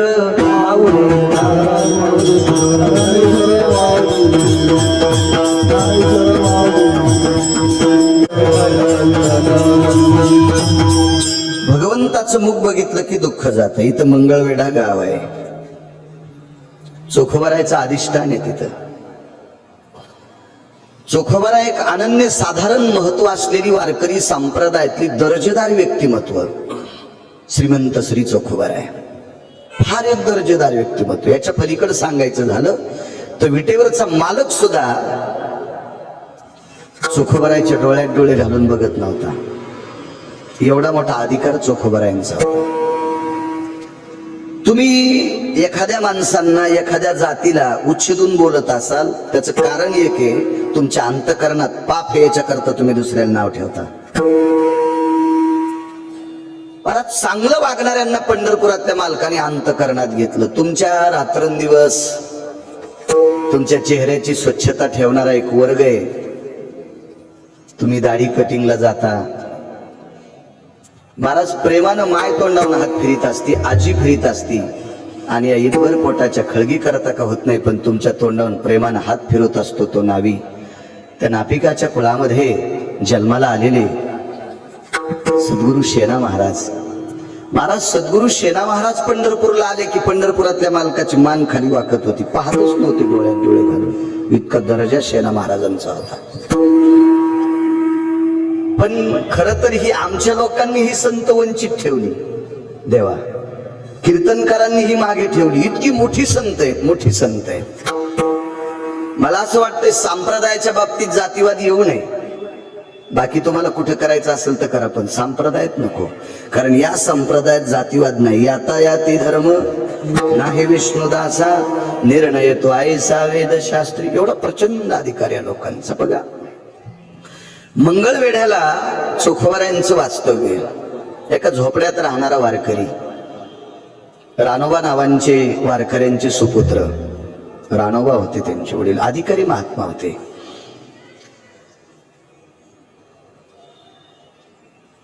आणि चोखोबराय घरी आले एके दिवशी. घरी आल्याच्या नंतर पाहतात तर आपल्याला बाळ झालंय. दुःखाची निवृत्ती या मालकाच्या मुखात. हरी म्हणजे हाच मालक आहे. पाहता श्रीमुख गोविंद. गोविंद म्हणजे हाच आहे. तुम्हाला कुठं सापडेल दुसरा गोविंद? हाच आहे. घरी आल्याच्या नंतर पत्नीनं सांगितलं, मालक, काल रात्रीपासनं माझ्या वक्षस्थळात दूध नाहीये आणि 28 दिवसाचं बालक आहे. नुकतंच 28 दिवसापूर्वी झालेला बाळ. त्याला न भाकरी खाता येते, न चपाती खाता येते, न शिरा खाता येतो, काहीच नाही. त्याला फक्त दूध लागते. एक तर आईचा असावा, नाही तर गाईचा असावा. पण तुमच्या आमच्या घरच्या गाईचं दूध विकत घेण्यासाठी चोखोबराकडे पैसे नाहीत. काय भीषण परिस्थिती असेल. पत्नीला सांगितलं, प्रिय आपण काही पांडुरंगाला मागितला नव्हता, दिलंय त्यानं आपल्याला बाळ, पुत्र दिलाय, पण आता जर तुझ्या वक्षस्थळातलं दूध नसेल आणि तो जर मृत्यू पावला तर त्याचीच इच्छा आहे. त्याला मारायचं असेल तर मारील, जिवंत ठेवायचं असेल तर ठेवील. देहूतल्या मालकांचा एक नाट आहे, 61 नाटांपैकी एक नाट, इतका गोड नाट आहे. आता तुझा कळेल ते करी, तुकोबारायांनी केली देवाला. हे देवा, तुला काय करायचं तर कर, तारायचं असेल तर तार, मारायचं असेल तर मार. आता तुझा कळेल ते करी, तुला काय करायचं देवा तू ठरव, हे तुला समर्पित केलंय. याच नाट्यप्रत्ययाने चोखोबारायांनी पत्नीला सांगितलं, सोयरा तो ठरविल का मालक, तो विश्वाचा करताय. देखवी ऐकवे एक नारायण, ह्या विश्वातल्या जडणघडण दळणवळण ही सगळी क्रिया ह्या जीवाची त्याच्या हातात आहे. तो ठरविल, तू काय काळजी करू नकोस, आणि आपल्या काळजीनं काही होत नाही. चोखोबाराय बाहेर खिन्न उपस्थित बसले. तेवढ्या अवकाशात एक वारकरी रस्त्याने जात होता, आणि त्या वारकऱ्याला चोखोबाराने विचारलं, देव कसा दिसतोय?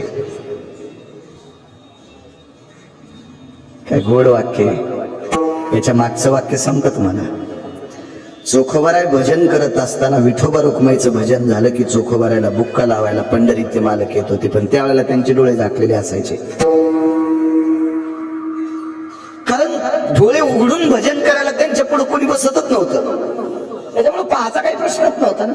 एकटे भजन करायचे एका लिंबाखालच्या झाडाखाली. एक चोखा लिंब म्हणून प्रसिद्ध होता चंद्रभागेच्या तीरावर, तिथं ती भजन करायची. आणि विठोबा रुक्माईचं भजन झालं की भगवंत येऊन त्यांना बुक्का लावून जायचे. पाहलाच नाही देव कधी. म्हणून त्या वारकऱ्यानं विचारलं, भगवान कशी दिसतात? तर तो वारकरी, मला असं वाटतं लोक तो चोखोबारायचा तिरस्कार करत होते याच्या करता तोही जर असा करत असेल. कशावरून सांगतो माहितीये का? देव कसा दिसतो त्यानं जर मातीवर बोटानं काढून दाखिला असता तर चोखोबाराविषयी भाव वाटला असता, पण त्यानं हातातल्या काठीनच मातीवर असं भगवंताचं चित्र रेखाटलं. विटेवरच्या मालकाचं पांडुरंगाचं असं चित्र काठीनच रेखाटलं. म्हणजे त्या अर्थी तो पण जरासा ताईटच होता. आणि चोखोबारायने ते मातीवरचं चित्र पाहिलं, पण मातीवरचं चित्र घरी कसं दाखवायचं आता? फाटकी बनेन होती, त्याला आपण निमस्ती म्हणायची जुनी माणसं. एवढ्या तिच्या बाह्या आणि अंग भरून कपडे नसल्यामुळं निसर्गाच्या कोपानं शरीर काळपट पडलेलं होतं. व्यवस्थित जेवायला नाही, पांघरायला नाही, अंथरायला बोऱ्या होता, राहाला झोपडं होतं, आंघोळीला बोरीचं झाड होतं, त्याच्या खाली दगडला टेकलेला, कुठून तरी इकून तिकून थोड्याशा काड्या कुड्या आणून लहानशी बाथरूम केलेली. अशा साध्या परिस्थितीत जीवन. घरात जेवढी भांडे तेवढी खापराची होती. लोकांना टाकून दिलेला फुटक्या तोंडाचा डेरा हा चोखोबारायच्या घरी पाणी भरायला होता. तुम्ही आम्ही दसरा काढल्याच्या नंतर फेकून दिलेली खापराची भांडी ही सगळी चोखोबारायच्या घरी होती. इतकी परिस्थिती दयनीय. आणि ऐकीत तर लांबून बसून मंडपाच्या बाहेर मंडप झाडायचं काम करायचे चोखोबाराय.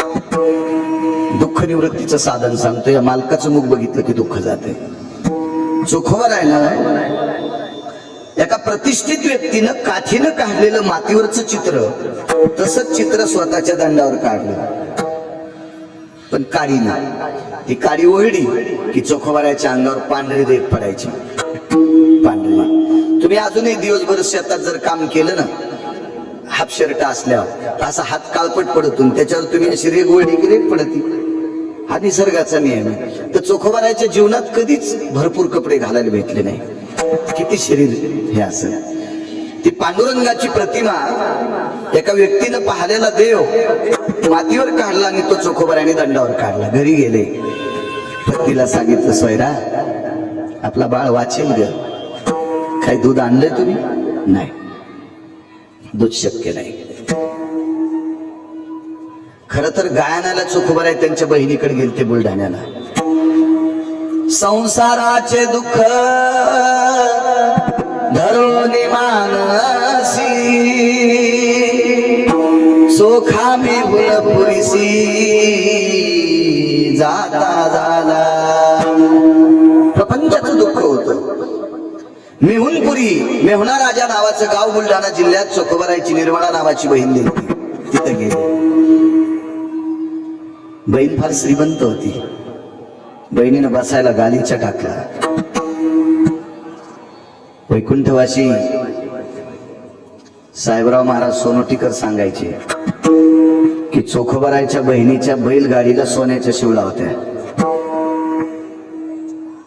मला नाही भारत देशात कोणाच्या बैलगाडीला सोन्याच्या शिवळा दिसल्या गो. काय श्रीमंती असेल हो, काय श्रीमंती. बहिणीच्या बैलगाडीला सोन्याच्या शिवळा आणि भावाला खाला नाही. परिस्थिती असते, पण कधी कोणापाशी वक्तव्य नाही केलं. त्या बहिणीने बसायला टाकलं.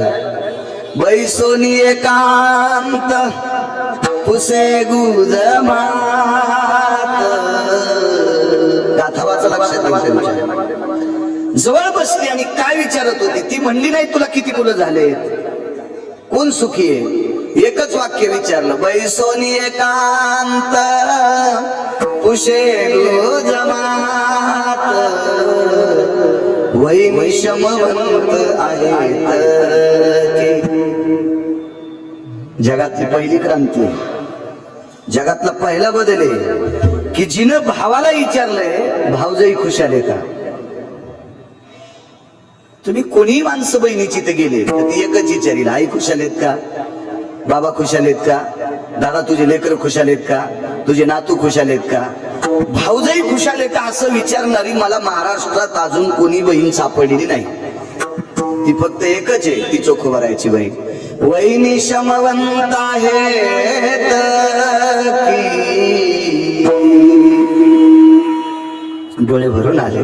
ताई तुझी भाऊजाई खुशाल आहे ग, पण तिला एक मुलगा झालाय आणि तिचं दूध संपलंय. मी गाय नेण्यासाठी आलोय. गाय दिली बहिणीनं.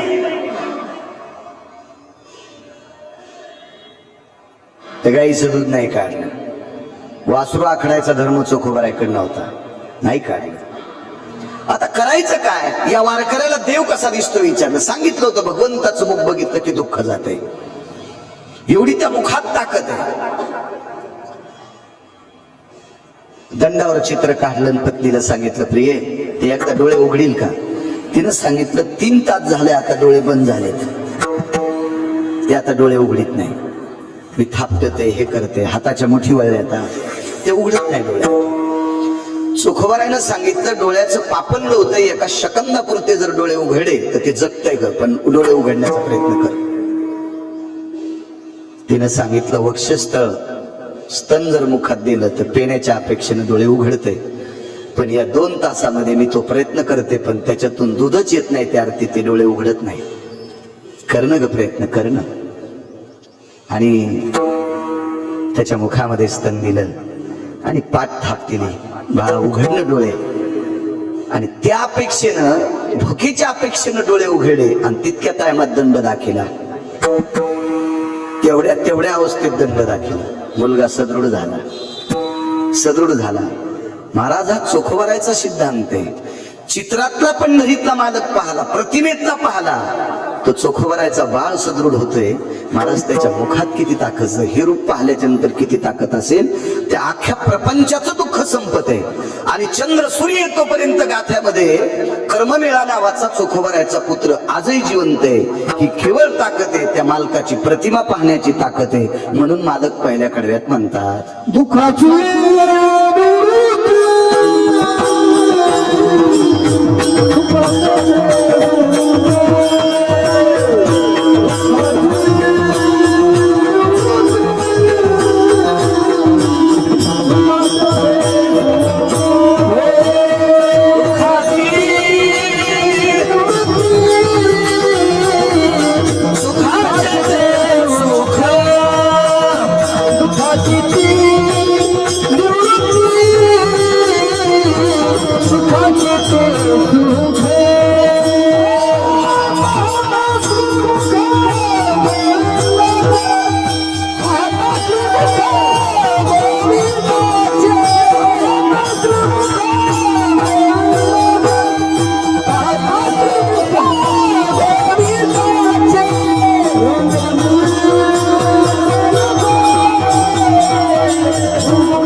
व्यक्ती श्रीमद भागवतामध्ये तिचं वर्णन आलं.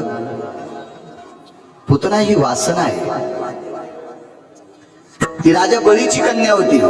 तिचं नाव होतं रत्नमाला. राजा बळीच्या दारामध्ये भगवान वामन पंढरीतले मालक वामन अवतारात ज्या वेळेला आले, ते रूप वटुरूप पाहिलं छोटस. त्यावेळेला त्या रत्नमालेला इतका आनंद वाटला की असं पोरग आपल्याला व्हावं, अशी तिची वासना. तर भगवंतानं सांगितलं, तुझं माझ्यावर प्रेम आहे, माझ्यासारखा मुलगा तुला व्हावा किंवा मी तुझ्या पोटी यावा असं तुला वाटतंय, पण तितकं पुण्य तुझं नाही. मी एका अवतारात तुझं स्तनपान करीन, बालवयामध्ये तुझं स्तनपान करीन, तुझं दूध पिईल. पुतणीला आनंद वाटला. त्या रत्नमालेला, पुतना चुकून गेला शब्द, रत्नमालेला आनंद वाटला. पण कालांतरानं भिक्षेच्या संदर्भामध्ये काही पूर्तता न झाल्यामुळे राजा बळीला वामनांनी पाताळात घातलं. मग मात्र रत्नमालेला राग आला. याच्याविषयी माझं इतकं प्रेम होतं आणि ह्या मेल्यानं माझ्या बापाला पाताळात घातलं. आता एका अवतारात माझं दूध पिणारच, मी ती विष घालून याला मारीन. देव म्हणले तेही पुरं करीन, कारण ती वासनाच होती. आणि हीच पुतना पुढे अघासुराची बहीण म्हणून जन्माला आली. रत्नमाला द्वापार युगामध्ये अघासुराची बहीण होती पुतना. अघासुर नावाचा राक्षस होता आणि कंसाकडे पैजेचा विडा उचलला आणि ती गोकुळामध्ये त्या गोकुळातली लेकरं मारण्यासाठी गेली. बालहत्यारी होती ती. ही लेकरं मारत असताना भगवंताच्या लक्षात आलं, निष्पाप लेकरं मारते, चूक करते, मग करायचं काय आता. पाळण्यामध्ये दोघं होते, बलराम दादा आणि कृष्ण परमात्मा. पाळणा मोठा होता, तसा मोठा पाळणा होता. भगवंत पाळण्यातली पाळण्यात फिरले, त्याला काय करता येत नाही. आणि बलराम दादाचा अंगठा पायाचा स्वतःच्या ओठानं दाबला, हिरडीनं दाबला, कारण दात इतक्या कमी वयात तर नसते तर लेकराला. अंगठा दाबल्याबरोबर गोकुळ हल्लं. आणि पुतणीला गोकुळ हल्ल्याबरोबर पुतना ज्या दारापुढे होती त्या दारापुढे नंदराजाचा वाडा तयार झाला. खरोखर असं गोकुळच हल्लं. ग्रामसेवकला पण कळालं नाही कोणाचं घर कोणीकडे गेलं, नंबर कोणता लावा. इतके पटापटा घर हल्ले. आणि याचं कारण एक जण मला कशा करता हलवलं, दोन वेळेला हलवलं रे बुवा. 7व्या अवतारामध्ये वाली नावाचा व्यक्ती मारायचा होता. खर तर वाली आणि सुग्रीव दोघ जण भाऊ होते. वालीला वरदान होतं, 7 ताडाची झाडं 7 कोपऱ्यात असे उभे होते. आता एखाद्या शक्तीनं जर हे सगळे कॉलम पाडायचे असतील तर एका याच्यामध्ये पडू शकतात, पण एकदा तो पाडायचा आणि हा पाडायचा असे तिरपट जर पाडायचं झालं तर कसं बाण मारतो. मग 7 ताडाची झाडं 7 ठिकाणी होते. लक्ष्मणजीचा अंगठा मर्यादा पुरुषोत्तम रामचंद्रांनी पायानं दाबल्याबरोबर शेषाचा अवतार पृथ्वी आली आणि 7 ताडाचे झाडे एका रेषेत आले. फरक सांगतोय, 7व्या अवतारात अंगठा पायानं दाबला आणि 8व्या अवतारात अंगठा तोंडानं दाबला. त्याचं कारण होतं, 7व्या अवतारात मर्यादा पुरुषोत्तम रामचंद्र मोठे होते, लक्ष्मणजी लहान होते. आणि 8व्या अवतारात बलराम दादा हेच लक्ष्मण वयानं मोठे होते आणि कृष्ण परमात्मा लहान होते. मोठ्या भावाला लाथ कशी मारावी याच्याकरता तोंडानं दाबला. गोकुळ हल्लं. नंदराजाच्या वाड्यात आली आणि भगवंताला मधला सर्वांना ज्ञात विषय आहे. देवाला घेतलं, गाईच्या गोठ्यात गेली. ती पाहत नव्हती देवाकडे, कारण तिला माहित होतं याच्याकडे एवढं तेज आहे, आपण जर याच्याकडे बघितलं त्यानं आपल्याकडे बघितलं तर आपण जळून जाऊ. देवाने तिच्याकडे फारसं पाहिलं नाही. हृदयाशी घेतला, गाईच्या गोठ्यात घेतली आणि स्तनाला लावलं, पिऊ टाकलं. महाराज त्याला काय ओढता येत नाही जगातलं. त्यानं सण तिचे पंचप्राण ओढायला सुरुवात केली. त्यावेळेला ती शेवटच्या वेळेला तिला अनुताप झाला, पश्चाताप झाला, आपण याच्या उगाच नादी लागलो होतो. हा प्रचंड शक्तिशाली, हा जगाचा बाप आहे, हा विश्वाचा मालक आहे. आपण चूक केली याच्याशी वैर करून आणि मरता मरता प्रसन्नपणाने त्याच्याकडे पाहू लागली आणि प्राण सोडला. ताकद किती महाराज त्याला पाहण्याची, काय मोठी शक्ती आहे त्याला बघण्याची. भाऊ, विरोधक वृत्तीनं मारण्यासाठी आलेली पुतना, पण शेवटच्या टप्प्यात प्रसन्नपणा आला आणि तिला देवाला पाहिलं आणि प्राण सोडा. देवाने विचार केला, जाऊ द्या, विरोध घेऊन आलती, पण शेवटच्या टप्प्यात प्रसन्नता आली. तिला वाया जाऊ द्यायचा नाही, तिला सायुज्यता नावाचा मोक्ष देऊन टाकला. वैरात्मक दृष्टीनं पाहला आलेली पुतना शेवटच्या टप्प्यामध्ये 2-4 सेकंदात प्रसन्नपणात पाहिल्यामुळं तिला साविज्य नावाचं आसन देऊन टाकलं आणि कायमचं तिच्या जीवनातला गर्दा जाळून टाकला, दुःख जाळून टाकलं आणि साविज्यता नावाच्या खुर्चीवर तिला बसायला प्राप्त झालं. ते आसन दिलं. यालाच म्हणायचं दुःखाची निवृत्ती सुखाचे सुख, दुःखाची निवृत्ती सुखाचे ते सुख. पाहता श्रीमुख गोविंदाचे,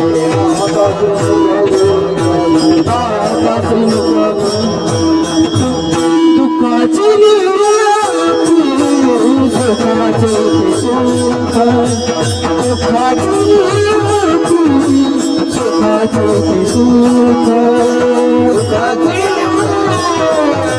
सुखाचे ते सुख.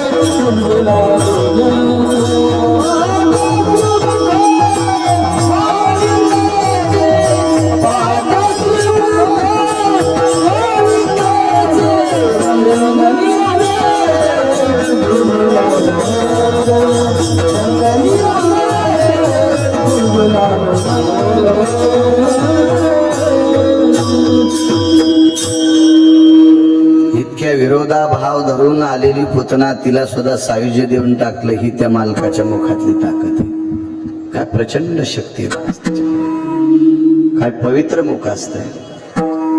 डोळियाची भूक नवजे माझ्या, पाहता श्रीमुख सुखावले सुख. डोळियाची भूक नवजे माझ्या, सुख सुद्धा सुखावतंय. एक प्रसंग मांडतो तुमच्या पुढे. चला, चोखोबाराय गरिबीतले वारकरी होते. पुतना ही राक्षसाच्या कुळातली होती. पण एका राजघराण्यातली बाई, तिच्या नवऱ्याला 222 पद होते, मंत्री पद 222. एकट्यालाच होते, एकट्यालाच 222.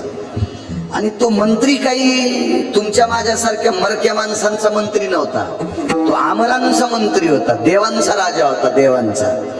बसायला ऐरावत नावाचा हत्ती होता. राहला अमरपुरी नावाचं सोन्याचं गाव होतं. एवढा प्रचंड श्रीमंत. त्याचं नाव इंद्र आहे, पत्नीचं नाव शची आहे, मुलाचं नाव जयंत, मुलीचं नाव जयंती. असा गोडसा त्याचा परिवार. शची नावाची पत्नी आहे त्याची. एके दिवशी शचीकडे इंद्रभुवनाला एक वारकरी गेले. त्या वारकरी म्हणजे 6व्या क्रमांकाचा संन्याशी. त्या संन्याशाचं नाव आहे देवर्षी नारद. 19 संन्याशी आले माझ्या वाचनामध्ये. त्याच्यापैकी 6व्या क्रमांकाचा संन्याशी देवर्षी नारद. भजनानंदी आहेत, गळ्यात विना आहे, हातात चिपळ्या येतात. म्हणून तर आपल्याकडे संप्रदायात या गादीला नारदाची गादी म्हणतात, नारदांची गादी. आणि बसून कीर्तन करतात का? बसून म्हणजे अपघात झाल्यामुळे मी बसून करत होतो, त्याला बसून नाही. बसून कीर्तन म्हणजे भागवत, रामायण, पुराण, याला बसून कीर्तन. ही 9 लोक होती, त्याच्यापैकी शुकाचार्य 1 नंबरला. आणि त्या गादीला व्यासांची गादी म्हणतात. पण वारकरी संप्रदायातल्या परंपरेला नारदांच्या गादीचं महत्व आहे. तिला नारदांची गादी म्हणतात. आणि ती कथाकारांची गादी असते, तिला व्यासांची गादी म्हणतात. मग नारद आले, एक वारकरी आलेला आहे. नारदांसारखं भजन नाही केलं कोणी, जीवनभर भजन केलं, जीवनभर. नारद आल्याच्या नंतर नारदांचं स्वागत केलं, सन्मान केला. आपल्या संप्रदायात फार मोठी किंमत आहे. खरं तर संप्रदायातल्या भजन्यानं, मृदंगाचार्यानं, कीर्तनकारानं इतकं गोड वागायला पाहिजे, इतकं गोड वागायला पाहिजे की जी माणसं कधी कधी आई वडिलांचं रोज दर्शन घेत नाहीत, ती माणसं आमचं घेतात. इतका पवित्र संप्रदाय जगात कोणता असेल तर तो वारकरी संप्रदाय. देशाचे पंतप्रधान सुद्धा श्रीमंत श्री सद्गुरु शांती ब्रह्म कुरेकर बाबांच्या चरणावर नतमस्तक होतात. मी मगाशी बोलून गेलो रवी महाराजांना. वारकरी संप्रदायातले आपण तर ज्ञानोबाराय तुकोबाराय पाहिली नाही. पण ज्ञानोबर आहे तुकोबर आहे ची सात्विकता ज्यांच्याकडे दिसते ते श्रीमंत श्री सद्गुरु कुरेकर बाबा महाराज. किती किती मोठा संप्रदायाचे वैभव आहे आपल्या, किती मोठा. या देशातला आमदार असेल, या देशातला खासदार असेल, या देशातला मंत्री असेल, तो कीर्तनकाराची जात विचारित नाही, त्याचं कुळ विचारित नाही, तो फक्त वारकरी आहे. या देशातला श्रीमंत असेल, या देशातला व्यापारी असेल, या देशातला शैक्षणिक क्षेत्रातला असेल, या देशातला वैद्यकीय क्षेत्रातला असेल, पकोद्या असेल, गळ्यात माळ असेल तर त्यालाही नमस्कार करतात, भजनाला नमस्कार, कीर्तनकाराला नमस्कार. इतका पवित्र संप्रदाय, याच्यात गोड वागायला पाहिजे, चांगलं वागणं गरजेचं आहे. ठीक आहे, माणसं गढूळ भेटत असतील, माणसं विचित्र भेटत असतील आपल्या तिघांना, आपण डोकंच लावायचं नाही. त्यामुळे आपण कशाला त्यांना डोकं लावायचं. चला, तो त्याचा त्याचा भाग आहे, त्याचा त्याच्या डोक्यातला गरजा त्याच्याकडे ठेवायचा, आपण त्याला नाही डोकं लावलं. आपण संप्रदायाचं काम करत असताना लोक आपल्याला किती मानतात हे बघायचं. मी नर्मदा परिक्रमा करत असताना महाराष्ट्र राज्याच्या बाहेर परिक्रमा आहे ती, पण युट्यूबवर पाहिल्याच्या नंतर भाऊ मला चांगल्या प्रतीचे डबे घेऊन येत होती लोक, श्रीमंत लोक डबे. इकून तिकून फोन घ्यायचे, विचारायचे बाळू महाराज कोण्या मुक्कामाला थांबले, तिथं तिथं मला डबे यायचे. रात्री 10-10 वाजता उठून काही माणसं फळं घेऊन यायची. म्हणजे या संप्रदायाची शक्ती महाराष्ट्राच्या बाहेर सुद्धा आहे. इतका मोठा गोड संप्रदाय. नारद गेल्याच्या नंतर नारदांच्या चरणावर शची नतमस्तक होतात. शची कोण? जिच्या नवऱ्याला 222 पद, प्रकाशराव 222 भाऊ, 222 मंत्रीपद एकट्यालाच मंत्रीपद सांगतो त्याच्यातलं एक. त्याच्याकडे असं पद आहे एक, भोगावती नावाच्या 2 गंगा आहेत, एक स्वर्गात एक आणि खाली एक आहे. त्या भोगावती नावाच्या गंगेचं पाणी एका पात्रात घ्यायचं आणि त्याच्यात काही टाकून त्याची शाही तयार करायची, आणि त्या शाहीनं इंद्रानं फॉर्मवर सही केली आणि त्या फॉर्मवर टाइम टाकला आणि गिरगावकराचं नाव टाकलं. उद्या 12:30 वाजता यमानं गिरगावकर मारलाच पाहिजे. मग ते कारण काही बी असेल, गुचकी आली असेल, ठसका लागला असेल, अटॅक आला असेल, ठेस लागली असेल, खाली पडला असेल, मळमळ झाला असेल, उलटी झाली असेल, गाडीनं उडवला असेल, पण बरोबर 12:30 म्हणजे 12:30 मरणार गिरगावकर. सही कोणाची माहिती नाही? इंद्राची. मृत्यूच्या फॉर्मवर इंद्राची सही असल्याशिवाय दक्षिणेचा मालक कोणालाही मारित नाही. हे पद त्याच्याकडे. दुसरं पद सांगतोय, वरुण नावाचा व्यक्ती फॉर्म घेऊन गेला. परभणी जिल्हा आहे, परभणी जिल्ह्यात बरीच गाव आहेत, लातूर जिल्हा आहे, हिंगोली जिल्हा आहे, जालना जिल्हा आहे, फारशी गाव आहेत. पण काही तालुक्यामध्ये, या संजय पाटील पुढे या, वर या. विठाला विठाला विठाला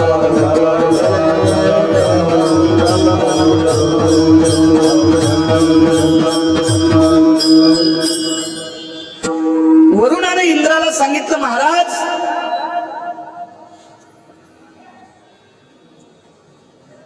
परभणी जिल्ह्यातला एक तालुका आहे, त्या तालुक्यातले सगळे सोयाबीन वाळायले, तर